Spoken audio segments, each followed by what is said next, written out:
PDM, changing lives.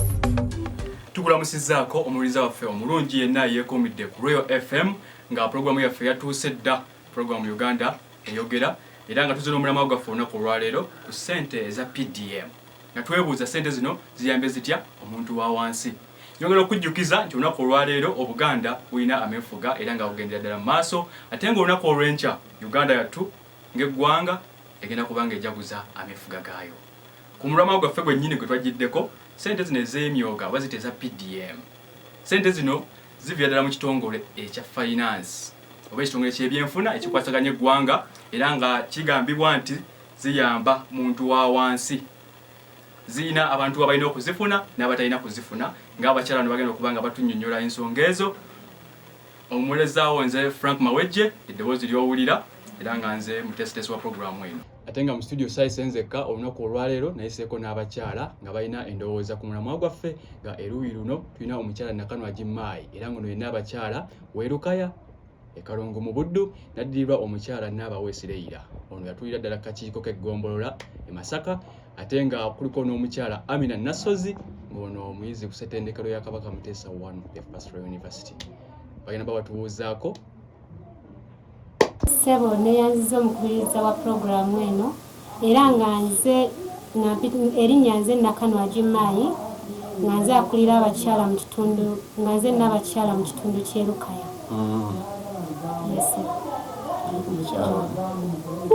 Neyanziza nnyo Sebo omukubiriza wa programu eno erinnya nze Naabaweesireira nga nze akulira abakyala e Masaka era ntula ne kakiiko kugombolola ly'esayidi eyo. Neyanziza nnyo okumpa omukisa guno okubanga nteesa olunaku olwaleero erinnya nze Nassozi Amina nga ndi muyizi ku ssettendekero ya Ssaabasajja Kabaka Muteesa da Pastoral University. Nga bawulidde abakyala be nayise nabo olunaku olwaleero ku mulamwa gwaffe olwaleero nyongera okubajjukiza nti tuyina abatuvugiridde omusimbi nga muli kampani eya Airtel era nga mweyongera okuba nga mugikozesa Colonel ssettendekero ya Kabaka era ffe bamu ku bayizi omuntu yenna ali eyo ng'olina omwana wo abali mu kutuula ekibiina ekyakamalirizo ekya siniya ey'omukaaga teweerabira kumeta ku ssettendekero eno ebirungi ojja bbanga obyesangirayo gwe kennyini. Ku mulamwa gwaffe katandike n'omukyalo ono Amina Nassozi nga wabeeyanjulidde bagira nga agamba ssente zino zaatuukira ddala ku bantu era nga yandibanga ku y'omu ku baazifuna. Katandike n'omukyalo natubuulire ssente zino zaatuuka zitya mu bantu. Sigenda kwereka era nga nze omu ku bannamukisa abaafuna ku ezo ssente eza parish development model oba gamba ssente ez'emyoga. Ssente ezo ziyitira mu ssaka ez'enjawulo era obanga like olina ka business co oba kati nze nina omudaala eyo waffe gwenkolako omudaala gwa nnyaanya ne bumukenekere nga obumanyi weebuti obutonotono business obutono nze omu ku baafuna ssente ezo. Era ssente ezo engeri gye ziyitamu tuuka mu ffe abantu ba wansi kyemba ngamba munnaayo kubanga baazigabira abantu ba wansi abalema abakala bateesobola oba gamba abaavu abatalina ke balina so baazibawa kubanga babaako tebeetandikirawo. Ssente ezo obeera olina okuba nga obeera mu parish mu nnyini oba mu muluka mu nnyini n'obeera nga obeera mu sako y'ogwo omuluka gwe nnyini nga ogyewandiisaamu oba okitegeera. Then wabaawo empapula zetujjuza form zetujjuza twazijjuza era munnaaye bannamukisa sijja ggamba nti nno oba abantu kinoomu oba bonna baazifuna naye bannamukisa kubanga bangi tebaafuna ssente ezo naye kati nze nga nze nazifuna era kyo kyebaliza Mungu okubanga nafuna ssente ezo okubanga okuba mu kisawo gwe nnyini. Era neebaza n'abakulembeze b'omu kitundu kyaffe okubanga munnaaye balondamu abantu abo be balaba nga munnaaye tetwesobola okubanga tufuna ssente ezo. Katube nga tuvaako mu bulango bwa bakama baffe n'oluvannyuma tube nga tukomawo. Ladies and gentlemen, introducing Mr. Money! Send your money instantly. Top up your airtime instantly. Pay your bills instantly. Airtel Money instantly. Send your money instantly. Safety is guaranteed. It don't matter how far it is. It reaches safe and quickly. Pay your water bills immediately. And also pay for DSTV. Or top up airtime real quickly. Send your money instantly. Top up your airtime instantly. Pay your bills instantly. Airtel Money instantly. Hi, I am Mr. Money and I bring you Airtel Money, the fastest, safest way to send money, pay bills, top up and more. With Airtel Money, you can do more instantly. Airtel Money. Simple, secure, instant. Mutesa the First Royal University informs all students, parents and guardians that registration of students for a new academic year is ongoing at her headquarters in Chirumba Masaka and Kakeka Mengo campus. The university has got progress at both diploma and degree levels in the field of ICT, business, education, social culture and development studies, mass communication, civil and electrical engineering. All programs at Mutesa the First Royal University are accredited by the National Council for Higher Education and taught by highly qualified academic staff at affordable fees. Therefore, students who completed Senior 6 are requested to come at our campuses at Chirumba Masaka or Kakeka Mengo to apply. Remember to come with the following: birth certificate, O and A-level certificate, a registration fee of 42,500, 2 passport photos, plus IDs of the previous school. For more information, contact us on the numbers below. Kulikeyo omulango baffe bwe tuyisizaawo era nga tukomyewo n'abakyala baffe bano ku nsonga yaffe omutego twayogeddeko. Katandike n'omukyala Saidi eno naye ayogere kubanga atuwa ensonga ye kukyalowooza ku nsonga eyo. Sewa omutesitesi wa programu eno njagala okwongera okukwatiriza ku nsonga madamu Amina oli gyayogeddeko ti ssente z'emyoga bo baazifuna. Nze nga nze omukyala n'abakyala w'abakyala b'e Kalungu sente ezo tuli kakiiko n'esente twazirabako n'empapula zennyini zagamba era zayogerako agakatonda mu ggulu e Kalungu tewali lupapula na lumu lwatuuka. Abakulembeze balina obuzibu. Bakulembeze bakyaffe kennyini tuli bakulembeze. Ate sente ezo nalaba wali nalaba zirabika zigenda ndowooza ku Masaka dayosisi abakazi abakyala b'e Kalungu tetwazifunako. Nze nga n'abakyala natekamu nnyo amaanyi tutambudde tugenze wa yonna yonna naye sente twaziraba. Era gavumenti yeetaaga at least ku buli muluka eteekeko omuntu ng'atuukira ddala ku State House ne tumanyira ddala sente zivuddeyo zizze tuzifunye. Naye abakyala kati nze ni mukazi atunda amanda naye baagamba nti sente bagenda kuzireeta tulunde embuzi kwana nsuubira okugulamu obulyana bwange. Mukyala Mike awusalimuko kalimi katono. Kyemmanyi sente ezo abantu kisinziira bakulembeze bammwe kubanga bazigoberera batya. Twayinza kubeerawo nga weetuddeko n'ogamba nti nno gavumenti ejja kuva eri yo nga yo ejje banonye mu miruka gyammwe. Mwe nga mmwe abakulembeze mwe abandifuddeyo okumanya sente zino eno mitendera ki. Madamu Amina, mwe ne gavumenti yammwe mwe muyina ensobi. Oba mwe mukyasibya amajjaani agali mu ssente zino obanga mwagala kuzezza kuba n'emirulu gyennyini mulina mingi temusoose kufa ku muntu wa wansi. Luli ffe abakyala b'e Lukaya mu Kalungu ku muluka gw'Ebukulula sente tetwaziraba. Nze kennyini n'abakyala nako baŋŋamba njijukira omwezi gwali gwa 6 Omenga mwakwayo goberera gye emitendera gy'okufuna sente ezo kuba oyinza okugamba naye nga ne bwesobola gwa nagamba n'obeera ng'otudde butu. Kuseeku ani asobola okwesiirayo gwa nagamba ku kibayita ensimbi? Ani asobola okwesuulirayo gwa nagamba? Nakwa baŋŋamba nkwate olupapula nga luva mu chairman waffe kikyamu. Nkwate olupapula ngende nga mpandiika buli mukyala kwe byakoma. Mu buwandiike kiraga sente zino zibaawo buli kadde we zeetaagisibwa era nga simanyi nsonga lwaki. Mukyasobola okuwandiika tezikyagenda maaso tezirina komo zikyagenda maaso bakyaziga. Ne bwe tunaawandiika ne tukola tutya sente tujja kuzifuna kuba n'amaanyi gaatuwedde.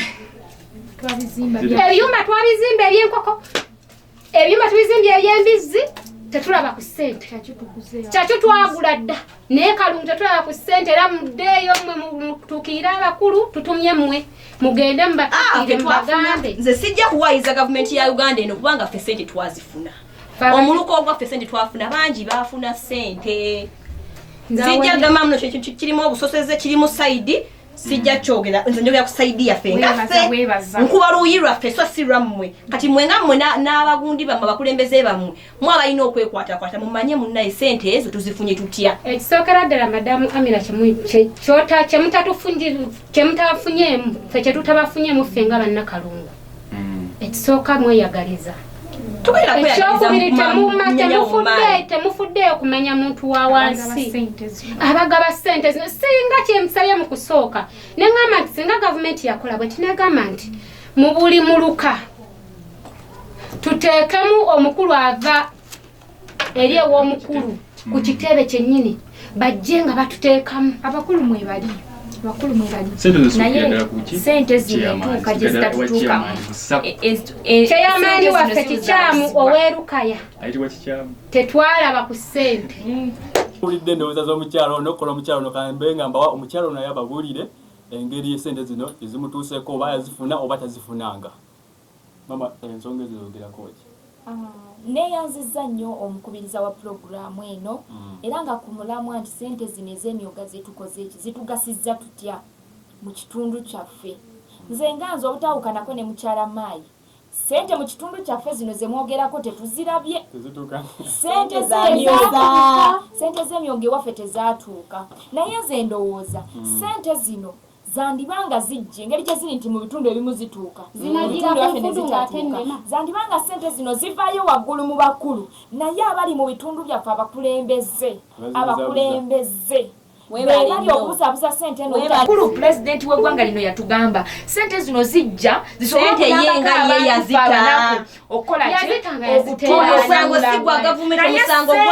zitutuukiddeeko ddala.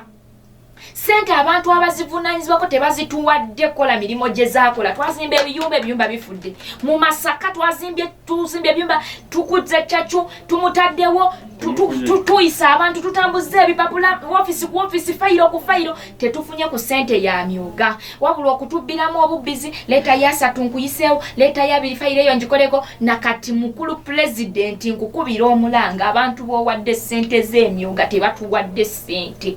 Fenga abakyala b'e Masaka tuli mu nnaku tuli mu maziga n'abatuuze baffe tetuyina sente ya myoga kyetukoledde mu kitundu. Era omulamwa guno mulungi nnyo kuba ate eno platform egenda kuzzayo obubaka eri abo abatukulembera nti ssente tukitegedde zifuluma kuba waliyo ebitundu ebizifuna naye fenga ab'e Masaka tetulabanga ku ssente za myoga era tezina kyezitukoledde mu kitundu. Nkubira pulezidenti omulanga agamba abantu be oba azireete yazimpenga sobola okusoma ku namba yange esimu pulezidenti ssente z'emyoga nze n'enzigaba kuba fayiro nzitambuza n'obwoya bumpedde ku ntundu papula tuzisayiniza. Nze ngamba ssente ezo singa baakola ekintu ky'okubanga twayo tuwatuwayo manamba gaffe buli omu n'awaayo ennamba ye netuba n'ebintu by'okubanga ziyitira mu mitendera abantu bangi bakivudde bakikomplaininzeeko kuba naffe abantu bangi eyo balwanye lwa ssente ezo abantu beekyaye empaana efuuse empaana lwa ssente za myoga. Nange emitendera mwagigoberera? Emitendera tugigoberedde nkugambye Mr. Coordinator natambuza empapula office ez'enjawulo nigenda ku giso ntambuza empapula ku sako y'ekitundu ngenze ku wala disi kugombolola mpandiisiza complaints zange abantu bantadde n'emigwambulago kuba ebintu bino byakola bubindo tukola obugurupu ati mukolo obw'abakyala mukolo obw'abavubuka ne tugamba bana tugenda bawa ssente abantu batuliisiza ssente ze tutalabangako. Nga olidde abakyala abo bakambwe nnyo kamala ku nsonga yo kati ku mukyalo nagamba nti yafuna ssente mbadde nsaba abannyonnyole muntu ki omutuufu asaanidde okuba nga afuna ssente ezo na muntu ki atateekeddwa kufuna ssente ezo. Osanga mwe muli ensonga eyinza okuba nga yalemesa abakyala bano okuba nga bafuna ku mukisa okufuna ku ssente zino. Nze nganze munnamukisa nabaga ndi munnamukisa kuba nze nafuna ssente ezo. So abantu nze nganze kyendowooza mu muluka gwaffe abantu abali bateekeddwa okufuna ssente ezo be balema abatalina abalina obulemu ku mubiri gwe omuntu ng'olina ka bizinesi ko keetaaga okubanga kongerezebwako gwe nti ndi eyo njagala kulunda nkoko njagala tandika ka bizinesi kange abantu we batyo be bali bateekeddwa okufuna ssente. Ekigambibwa nti ssente ezo zaali z'abakyala simanyi ku sayidi y'abaami naye bagamba zaali z'abakyala ngaffe fe abaalinga balina okufuna ssente ezo kubanga nze omukyala nze alekebwa ewaka okubanga munnaaye nina okufuna akasente oba akabizinesi akatonotono tandikewo akabizinesi kange mwenzijjamu ssente munnaaye kafiizi k'abaana ti omusajja kayinza obanga kamulemeredde emmere ewaka omwami munnaaye alwadde teyakoze nga nze ng'omukyala nobbera waka nga ak'ekikazi kenkola ntya kensobola okubanga mpangapanga mune tufune ekyokulya ewaka kati munnaaye ssente ezo nze nga nze ndowooza ssente baziteekawo baziteekawo kubanga ziyamba ku bantu ngaffe abantu bamufuna mpola munnaaye nga muwulidde endowooza y'omukyalo Amina Nasozi omu ku bafuna ssente ye agamba ssente ezo z'abakyala ayina endowooza eyo nti z'abakyala kijja kubanga kiva eri abawuliriza baffe batubuulire oba ssente ezo kituufu z'abakyala oba zirimu n'abaami katube nga tuvaako mu bulango bwa bakama baffe n'oluvannyuma tube nga tukomawo.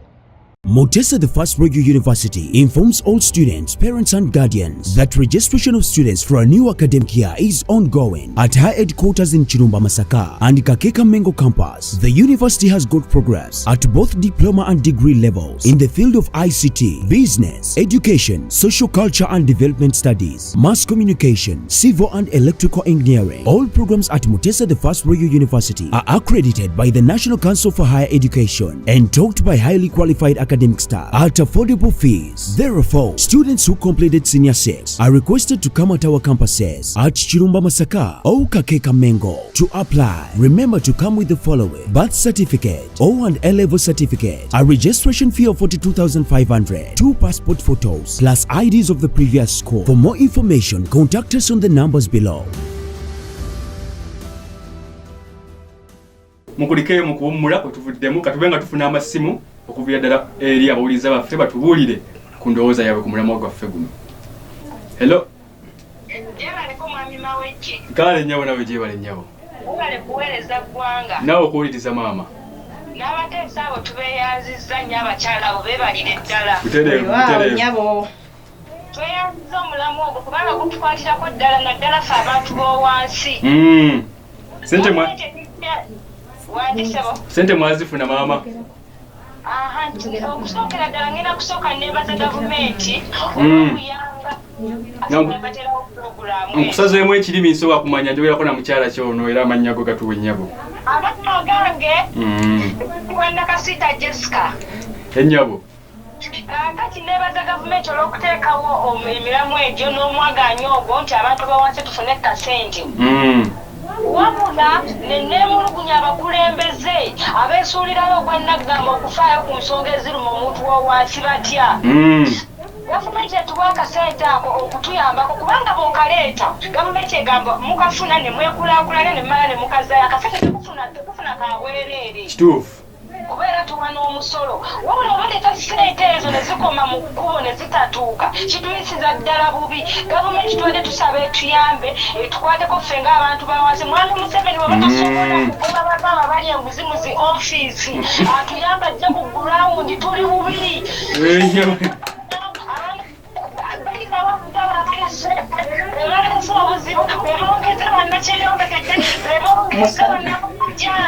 Tweyanziza maama tweyanzege nnyabo. Tweyanziza maama tweyanziza obuweta omulala. Hello. Kale so nawe kuwuliriza njogerako naani ono ssebo amanya gaffe. Oyogerako ne Katongole Faruko okuva eno ekya Namukaaka. Essibo. Essibo kati ku mulamu wa ssente tetufunanga munnange. Temufunanga. Mayi wayogedde. Ssente ezo tezituuka.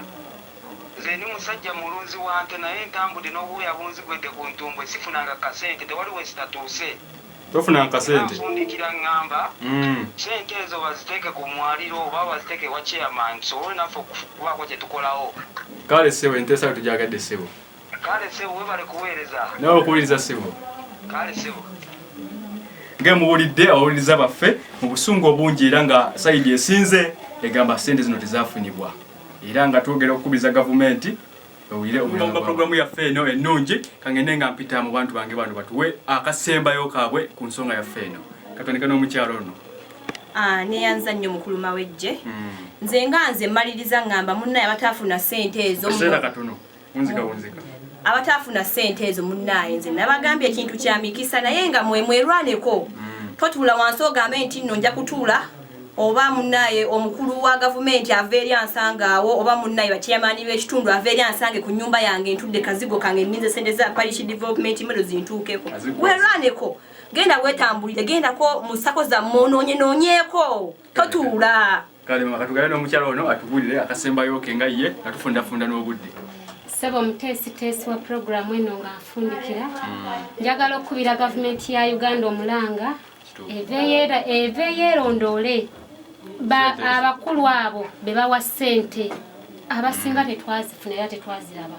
Baveeyo baffe ku muntu wa wansi bamanye nti kale batekewo ekibiina bagambe nti tulonzeemu obubondobondo obujja okusobola okutuusa ssente zino ku muntu wa wansi tusobole naffe okwekulaakulanya kuba eggwanga tulyetaaga twagala okukulaakulanya toyanzeege katube nga tufuna omukyalo ono n'endowooza esembayo okuva eriye neyanza nnyo ssebo omukubiza wa puroguramu eno era nze nga mpunzika ngamba nti ssente zino zibe nga ziteekebwa mu mikono emituufu abafunye ssente zino okuzitutuusaako ffe ng'abantu wansi mutuwe ssente kubanga abantu tubawandiisa ebintu ate ne bawunzika nga tebafunye ssente kiraga obutali bwesimbu muffe ababakumaakuma n'okubayitamu okulaba nga bakola ki baddukira emiranga gavumenti gye beetaddewo okulaba nga beekulaakulanya nze naawe Wisireira kulwa bavubuka bannange n'abatunze b'emu kitundu ekyo tweyanzeege mwebale nnyo kubanga mwekumira ku mayengo gaffe aga Royal FM sigadde nze Frank Mawejje n'abakyala bano bonna mbadde nze nabo mbawulidde endowooza zaabwe mwebale kubanga muwuliriza PDM, changing lives. Tunakola tutya kigambo kya ssente ikuti wansine waggulu tuli omwakinonya bugwe